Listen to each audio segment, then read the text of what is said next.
What's up, everybody? Welcome back to another episode of Yami Noob. Today we are going to determine if the Ninja 400 of the ZX4-RR is a better daily on-street motorcycle. Brandon. Yes. I know you've been a little critical of the ZX4. I have. And honestly, when you were telling me that you want me to take both of these bikes out today, I honestly wasn't looking forward to it. But I'm going to try to keep an open mind. I'm going to ride the Ninja first, make sure I can try to have a clean slate. If this is supposed to be better, then it should outshine. So I'm going to start there on the supposed less of a motorcycle and try to move to this one, see which one is better. Now, when it comes to street bikes, daily bikes, what are you going to be looking for? What kind of things are you going to be evaluating? The biggest thing here that I'm going to be looking at is going to be the ergonomics of the motorcycles. They're supposed to have very similar ergonomics and how they feel.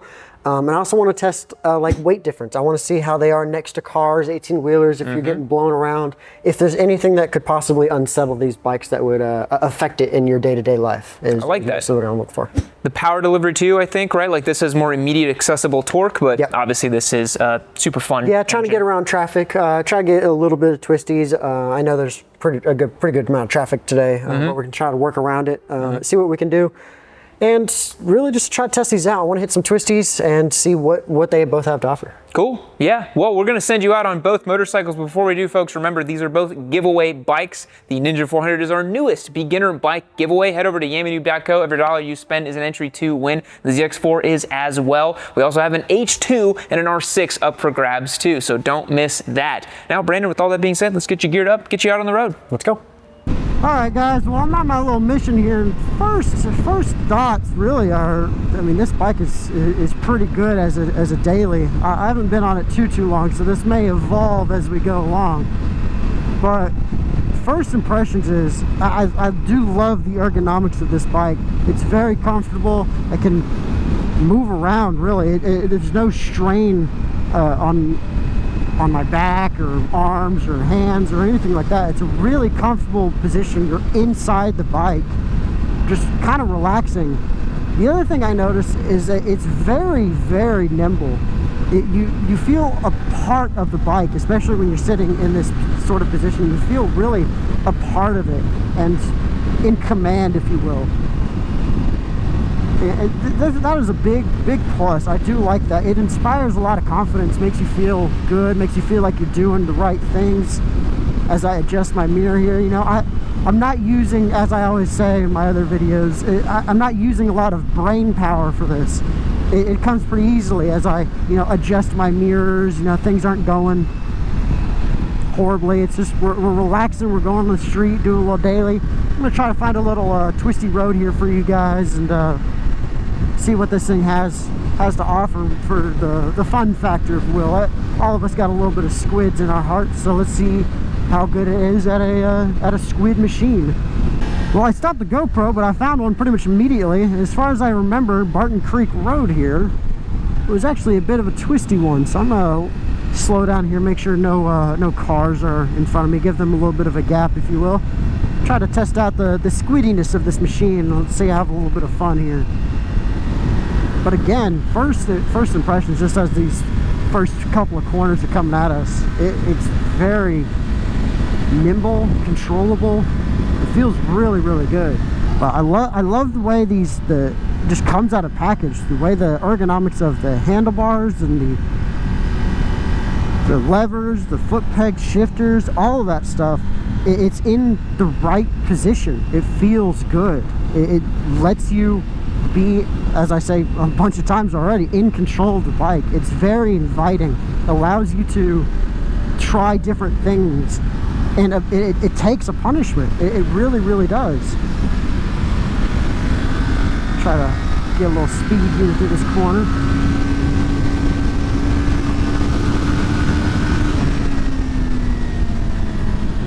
Very confidence inspiring. It is very enjoyable, actually. I might be getting myself into a little bit of trouble here. Let's see, let's slow down again. This truck's kind of in our way.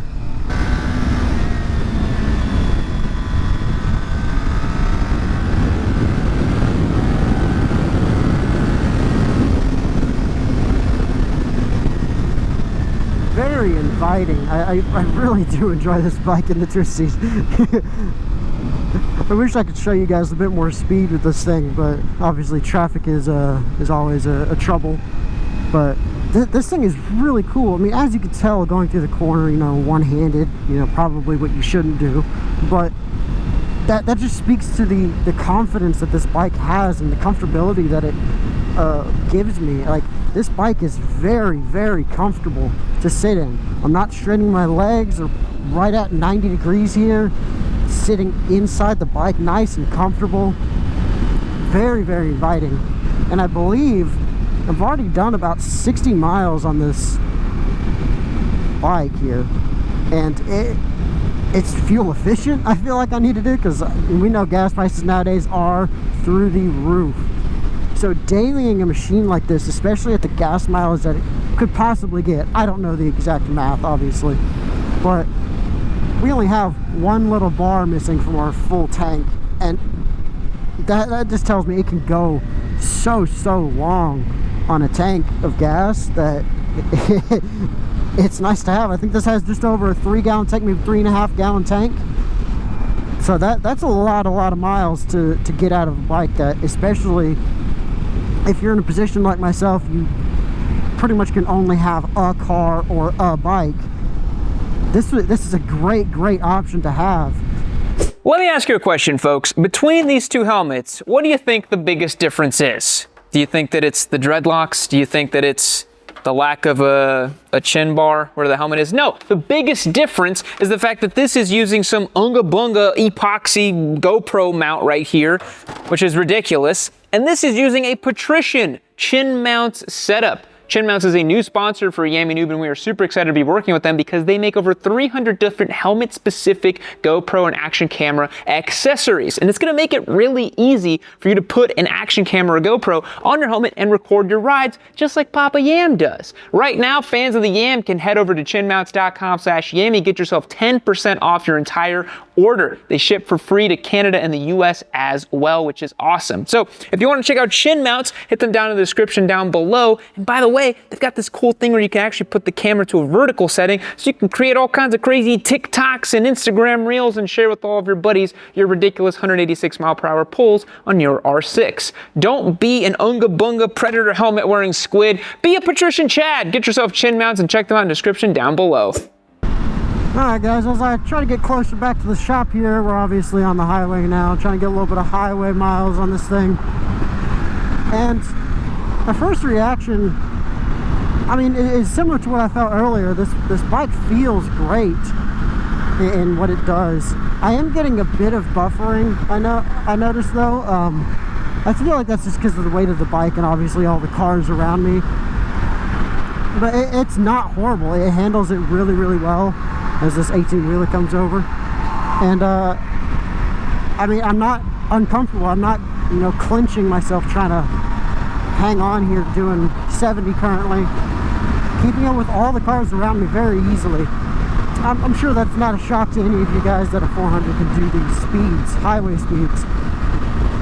But with all the buffering and stuff like that, the bike is moving around very little. It's actually handling it very well. It's very surprising. So let me get on the ZX and do a little back-to-back comparison here. We'll see which one I think is better. Alright guys, here we are on the ZX4 on the move, trying to head to a little bit of a highway and then find some twisty roads for you guys. As you can tell, I wanted to be a little bit louder than on the Ninja here, so I went ahead and took the exhaust off. Just to, you know, make a little bit of noise, be a little bit of a ruckus, if you will. But I feel like that brings me to pretty much the straightaway point of this noise is so much better. It makes you feel like you're on a 600. And it's a nice noise.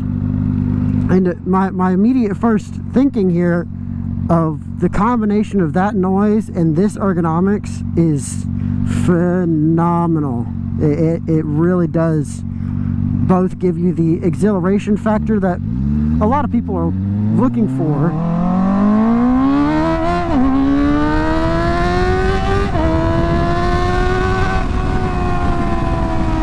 gives you that nice noise. And yet it's still just as inviting as the 400, the Ninja was. And it's weird to think. It messes with the mind a bit. It almost can't process what is truly going on with it. It's a different bike all in itself, and it's really cool to see and experience. Again, it's difficult to explain exactly what I'm feeling here, but the best I can get to it is that it sounds and gives you the feeling, the vibrations of a big bike, and even has a bit of the weight, but it's not horrible. It really isn't. It is noticeably heavier than the Ninja 400, but not in a bad way. It's all real down low, so it keeps it actually really nimble, similar to the Ninja 400. Again, we're just hitting a bunch of lights here in traffic, so that could obviously change and evolve into a very different answer by the end of this video, but very initially, the sound is intoxicating.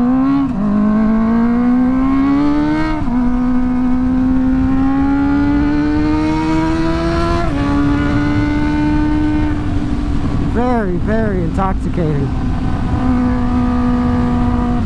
And again, it's inviting. It's really inviting. I'm comfortable. All these bumps, I mean, you'll probably hear my voice vibrate a little bit, but that's to be expected. It is handling these bumps really well. And it sticks to its own. The extra weight almost benefits a bit. I'm wondering to see how the buffering will feel as we get on the highway here.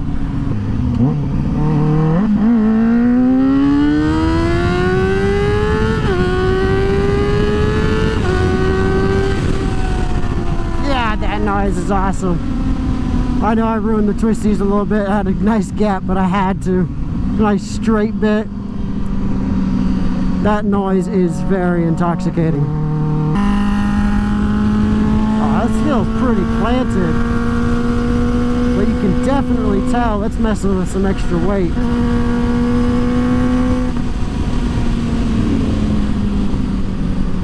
That nimbleness that I liked from the Ninja almost kind of went away a bit just because of the extra weight, but I feel like it's equalized out with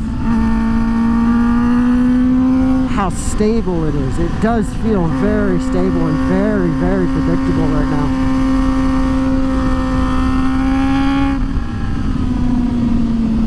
Yeah, that feels nice and stable. Leave a comment down below which bike you think sounds better, the stock 400 or a removed muffler ZX4-RR. I know which one I'm picking, and I feel like I know which one y'all are picking too. This is a real go-getter. I honestly feel that this gets a lot of pluses from me. It not only is just as inviting as the Ninja 400 is, but it has the added stability. You lose some nimbleness out of it, yes, but you get the added stability out of it, and again, it adds a whole different level. From a new perspective, it adds a different type of confidence to you. You still want to feel like you can haul butt and go, and it wants you to do that, but at the same time, you know, I can go get the groceries with this thing. Obviously not a lot of groceries you can be holding with your hand, but get up around town, going to work, all this type of stuff, it does very well. There's no reason it shouldn't. Like right now, we're getting 39.5 miles to the gallon, which in bike world probably isn't very good, but in car world, oh look, we're actually getting 43 now. 60, oh, that averages out so quick. I scratch everything I just said. This is really good. Ah, so intoxicating.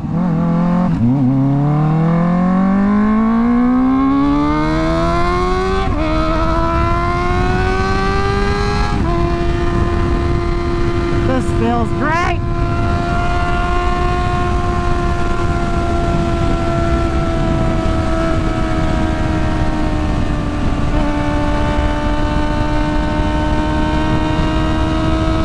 It's a real go-getter. I like it. All the issues that we had on the track with this thing, it doesn't matter. in this environment, it doesn't matter. I love how this bike feels from start to finish. Even the pluses or negatives that it has, it's still not outweighed by the Ninja. This bike is really, really good. Obviously, for a lot of people such as myself, the price point does come into effect, and this is a very expensive bike right now, but that's just because it's so desired. When the heat finally calms down on it, and you can get one for the MSRP that it's actually saying it's supposed to be, which is just under 10, there's no issues with this bike. I would absolutely ride this bike. Both bikes are great for whatever price point you have, but if I were to pick one, it would probably be the ZX. I can't go any other way.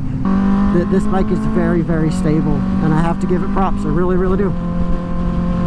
Alrighty, Brandon, you are back riding both of these motorcycles. Which one is a better street daily bike? So this result honestly caught me a little off guard. Okay. Let's start with the Ninja, the bike that I believed was going to be the best. And the reason for that is we all know that this thing is cheap. It has accessible power. It's not too much to handle. It's light. The brakes are phenomenal. This is I believe, the pinnacle of beginner bikes. If you have zero experience, this bike is very inviting. Allows you to gain confidence, be a little stupid, but also be safe. Yeah. The ZX caught me a little off guard, I'm not gonna lie. I was expecting it to be a dumpster fire, because I've been crucial on this bike. He doesn't mince words, folks. Exactly. A dumpster fire. Exactly. I wasn't looking forward to it, because at the track, it didn't do well, in my opinion. We had fun while on the bike, but we never actually had fun afterwards, basically. It starts to make more sense as a street bike? It does. It really does. Yeah. So not only did it match everything that the Ninja did, but in the buffering of cars and everything, that extra weight that this bike has, its stability rockets through the roof. This wasn't horrible. I got pushed around a little bit from cars, nothing too bad, but I actually kept both hands on the motorcycle while I was doing it. That one, I was one-handed next to an 18-wheeler passing them, and I barely got brushed to the side. It was very nice, so stable, very inviting as well, because very similar ergonomics, and that was one thing I was looking forward to. Yeah. I actually find this bike really comfortable. Exactly. Honestly. Yeah. It's nice. Just like this one. It's very comfortable. You can do long rides on this bike. Oh, yeah. And I have to mention, I'm glad I took the muffler off today. That sound is awesome. A little bit, resonate-y again when you're on the highway against the wall, but that can be easily fixed with the slip-on pipe. Yeah. And honestly, I think that bike got my heart today. I'm not gonna lie. In its environment, what I believe it was made for, this is a phenomenal bike. And I know what you're about to ask me is, are you sure? Because is it twice the bike for twice the price? Yeah, this is an expensive motorcycle, and I have expected you to like this one more as a street daily bike, because it is nicer, right? It's got a more sophisticated frame, the electronics, it looks cooler to sit out of as well. Exactly. But it's a lot more money, so you think that for the street daily guy, that extra money is worth it for the features you get here? So, as its current price is, because there's a lot of hype around it, a lot of people want them, the prices. It's like 12 G's. Exactly, it's a lot more than it should be. But if these can start being sold at their regular MSRP price that they're supposed to be sold at. Or the used market, eventually. Or the used market. If you can find a low miles used one, or enter to win this one, either one, if you can get it below the price, below the 12-ish price, I honestly believe that this bike is just as good. And I mentioned the modability earlier while I was riding.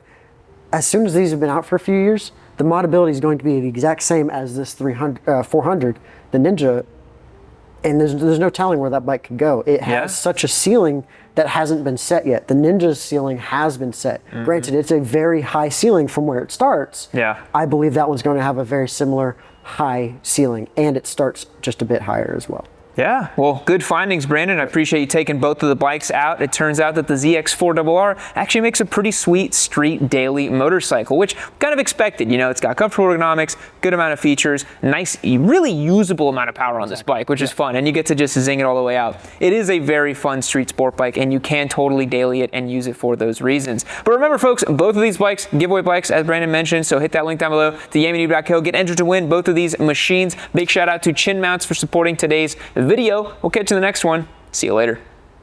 I got a bone to pick with you. You're out there doing all them dang wheelers on your H2s and your Groms and your Hayabusas and all that. That ain't gonna get you nowhere. You gotta take action. You gotta get yourself fixed up. You gotta find Rossi. You gotta find God. Click this video right here over on Yami Noob. You keep watching yourself these videos. You're gonna get fixed. You're gonna get saved. You're gonna get fixed today.